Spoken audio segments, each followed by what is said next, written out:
Welcome back to New Jersey with Elliott Forbes Robinson and Todd Lewis. I'm Rick Benjamin, the Playboy Mazda MX5 Cup here in New Jersey.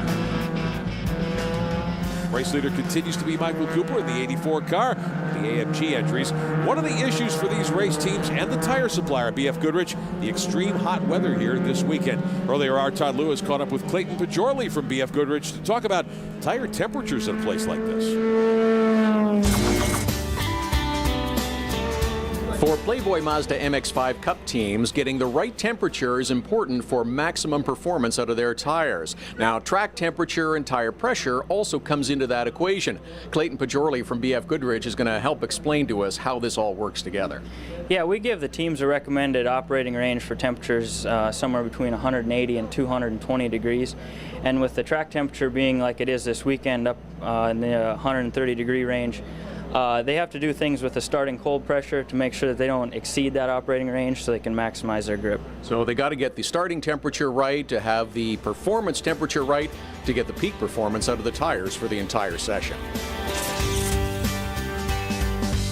And tire wear, managing that wear, making sure the temperatures stay in line, that's a critical part of this racing, isn't it? Well, there's a lot of things, Rick. We've got one is that if you slide the car around, you're even going to get more tire temperature, which you don't want. And second, they do a lot to make sure that these pressures don't go up, because if the pressure... Whoa! Randy Hale in the Patron car. The 9 machine goes around. That's the car of Richard Pikett. These cars a lap down. Tim Probert gets in there, and might have been some contact. He goes off through the grass again. We've got a car backwards over the rise. Pikett able to back that car off the racetrack. Very heady move by Pikett to get that car out of harm's way. We'll try to get back on the surface here. Wild action, less than 15 minutes to go. 1/3 of the race remaining. Take another look at what happened out of turn 1. Yeah, coming out. Oh, it looks like he got out in the dirt. Slides out, didn't get off the gas. Now Hale's fine in the Patron car, except that Pikett runs him off the road. Yeah, he does run him off the road, and then Hale runs into the side of him again, and then here comes... I thought that was Tim Probert. Now there's Probert coming now, and he got... Oh! Just gets by.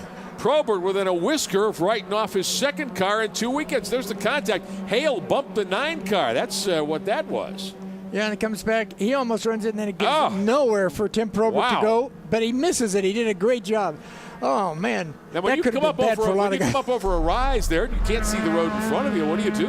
Yeah, and when the next thing you see is the front of another car, that's a bad thing. You know, it looks like these guys are still having a great race with Rampelberg. Oh, and Pikett around again. Richard Pikett in the 9 machine spins yet again. And that could be because he's got gravel on the tires, dirt on the tires, which are hot and would pick that up. Oh, absolutely. Right? You've got rocks on the tires, everything on the tires at that time, and they're not going to work for a while yet. Richard Pikett is from New Jersey, as we take another look at the second spin here.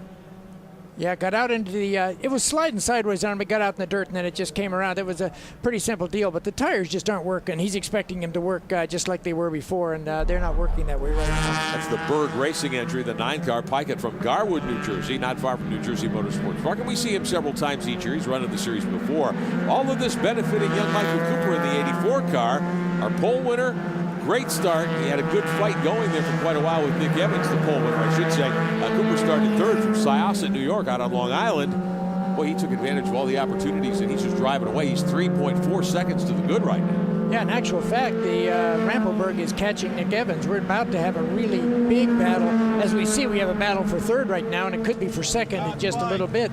It looks like Evans's car may have gone off a little bit, and he's going to have a problem there. Todd Lewis, Richard Pikett has brought that 9 car to pit road. Are you there? I'm here, and they thought they had a tire going down on the right front, but they checked it, and it seems to be fine. What they've got, though, is the body work up around the tires on the right rear and the right front. They're trying to work the jack handle in right now to make sure they have clearance so Richard Pikett can continue, and they're running it through, trying to make sure that that tire is not rubbing, because that will create even more problems. Yeah, I've done that fender adjustment thing myself before. Sitting around, he's in there and just... Baseball bat works well sometimes. It does sometimes, you can do that. Yeah. So Pikett is down and away. Now, they didn't change tires, and that surprised me.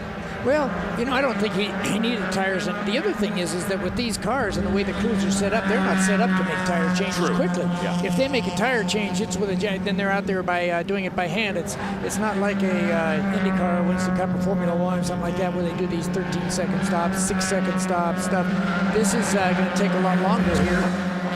Back with more of the Playboy Mazda MX5 Cup from New Jersey Motorsports Park in just a moment.